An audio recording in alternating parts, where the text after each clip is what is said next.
ito mga boss, may gagawin tayo dito. Puso ng Taytay Rizal, isang pangalan ang tinatawag. AC Works TV! Toyota Rush, walang kuryente nung number 2. Nung palit na ng coil, nung palit na spark plug, wala pa rin. So na-check natin, no, ECU problema. Pero ito, chinik na rin. Biniyak na tong wire, chinik papunta doon. Chinik na daw yung mga wiring mga boss, wala putol. So gagawin natin, ECU, re-repair natin. Yan, kinakalas muna yan, no? So, Toyota Rush, ignition to, walang firing. Update ko kayo may.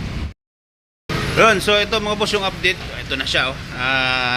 Nabuo na, nalinisan na. So ilipat na natin dito sa ano, no? Tapos salpak na natin dito. Yun. Ay, salpak nyo na yung lining dito, Ber? Lining? Dito po ilalagay. Di pa nailagay? Okay, sige. So ayan, ito na siya mga boss, no? Tapos meron tayong ginagawa dito. Ito, release na ito. Ito, release na din. So ito si Toyota Rush, computer box problem. Hindi pa natin na tapos gawin. So troubleshooting tayo. Ni-repair ko na yung ano yan, box. Ito naman si Avanza airport taxi yan.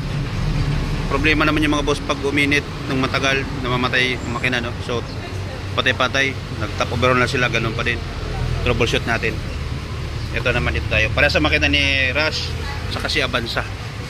Ayan. So yun, parehas lang makina niyan. So focus na dito sa accent, no?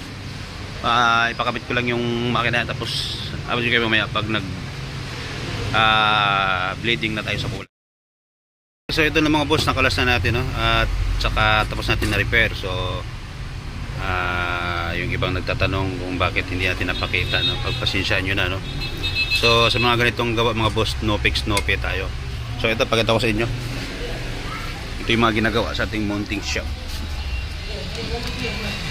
Ayan. So ito nga Avanza, observation natin yan.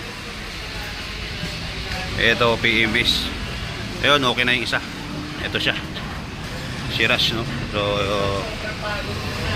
ito si Accent, pinabalik niya yung makina. Ito naman, walang headlight, repair din by CM. Ayan. So ayan, binabalik na nila. Okay, so dito tayo. Okay, so bubuhayin na natin yung sa Toyota Rush.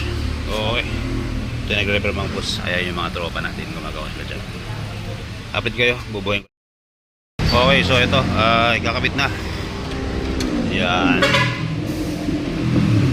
Dating walang kuryente yung number 2 cylinder, nagpalit na ng ignition coil na apat na spark plug, ganun pa rin. So ayan, ikakabit na. Titingnan natin kung tatahimik na yung mga boss at hindi na siya ma-vibrate yung makina. Okay, pakabit natin, kapit ko kayo. Okay, so ito, nakabit na yung computer box. Sige, start. Ito na siya. Yan. So ang problema nito dati mga boss, palyado, no? So walang kuryente sa dos. Ngayon bunutin natin yung dos kung magbabago yung andar. Titingnan nyo, ha. O, ayan, o.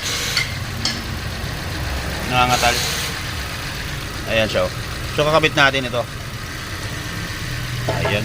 Okay na. Dito din sa loob. Nalaman may check engine ito kasi binunot na natin yun. Tapos yung minor nya, napaka-stable. Apap. Ayan. So solve ng problema ni Busing from Antipolo. Ayan, o. Okay na siya. Tingnan natin yung aircon kung meron. Okay, sir, solve na. Pwede mo nang kunin unit mo. Ayan.